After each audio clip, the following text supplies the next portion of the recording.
Voiceover time, things you should know before you buy your first road bike. Let's get into it. We're here in the park. We have Natasha, our model for the day, and we're going to talk about what bike to get for your first one. This is an alloy. It's a Dedichai rear with Dedichai tubing. Yeah. Dedichai, whatever how you pronounce it. It's a nice little bike. It is a nice bike. BSA bottom bracket in there. Damn, I don't make bikes like this anymore. Just so easy to service. External cables. You can get your gears absolutely precision dialed. So much easier. These bikes, they're so easy to build. I mean, this is bike mechanics. Fantastic. Put some bar tape. I mean, this bar tapes are alright. You know what I mean? I love riding bar tape like that, because then when you drop dudes with bar tape like that, they're like, man, you must be a really, really good rider. It's not about the bike. So that's why it's good to have bikes like this, because when you drop people, they can't say, oh, it's the bike. It must be you. You're a really good rider. Fantastic. 20-year-old bike. Just still dropping dudes. Dropping 18-year-olds on this bike, and I'm 46 next month. Damn.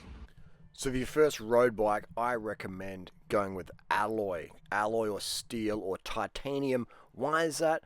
Because your bike's gonna fall over, alright? You're gonna have your little crashes, or the bike's gonna get knocked over and fall on the ground. And if it's carbon fiber, chances are, carbon fiber doesn't like being crashed, alright? You really want to, chain drop there. Dodgy mechanics never trust the Davron Park bike mechanic. You want to have alloy, man. It's just, But then again, bikes these days are so cheap, man. You can get a top tier bike for around $1,000 Australian. All right, maximum to get the best bike ever, $1,500 these days. All right, in most countries around the world. Okay, and that's going to be something near new secondhand. If you go to a bike shop today, unfortunately, you're gonna get freaking fisted. The bike industry, and that's not me having to go at bike shops in general. It's just the bike brands have just raised the prices and raised the entry level so high, which what that's done is it's just made the second-hand market really, really strong, because there's so many bikes out there for sale now, and the prices are incredibly cheap. This bike cost me was about $850 Australian. That was a few years ago. Now it'd be worth a lot less, but it's still a killer bike. All right, so mate, it's Dura 7800. This stuff was designed for Lance Armstrong. It was designed for the strongest riders ever. Okay, so if it's good enough for them, it's good enough for us. It's a really, really nice bike. I'll strip the group set off and put it on a different bike. But so yeah, second-hand market is really strong. But again, if you're new to cycling, you don't know what to get. And if you've got mates, their chances are they don't know what to get either, because they're bound by marketing or whatever, or just they're not bike mechanics, so they don't look for either, So I'm a bike mechanic, especially with these bikes. They're just so easy to work on. So yeah, if you want to get a killer bike, man, for cheap, then join my coaching group, and I can help you find one. Maybe you live in the US, maybe you live in Germany, maybe you live in France or whatever. I will help you find a freaking killer bike for killer money, and I'll teach you how to barter and negotiate with the seller.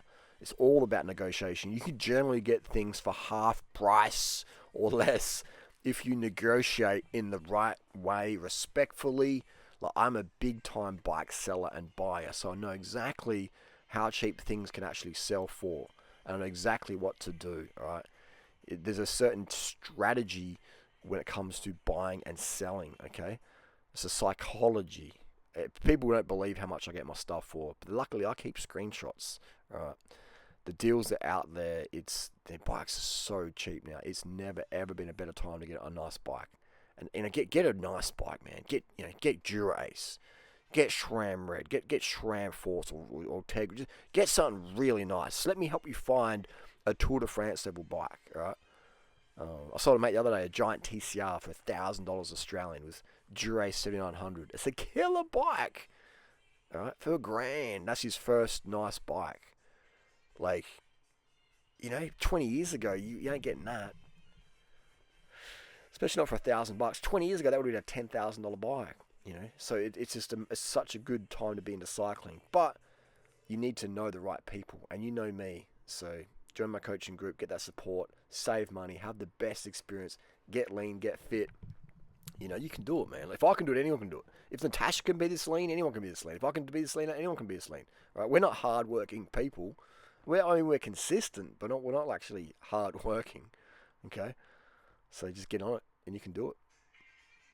And the bike we're on today is a Windspace SLC. That seat pointed just 2 degrees down. And this is the setup we've got here, SRAM Red 22. When you want the lightweight stuff, you know, got a cork power meter. Not the lightest power meter, but get what you're given. That was donated by SRAM.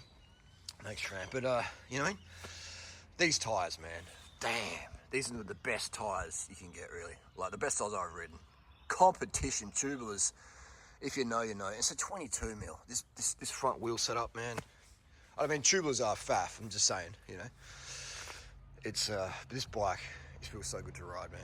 It's like, it's definitely illegal, definitely underweight.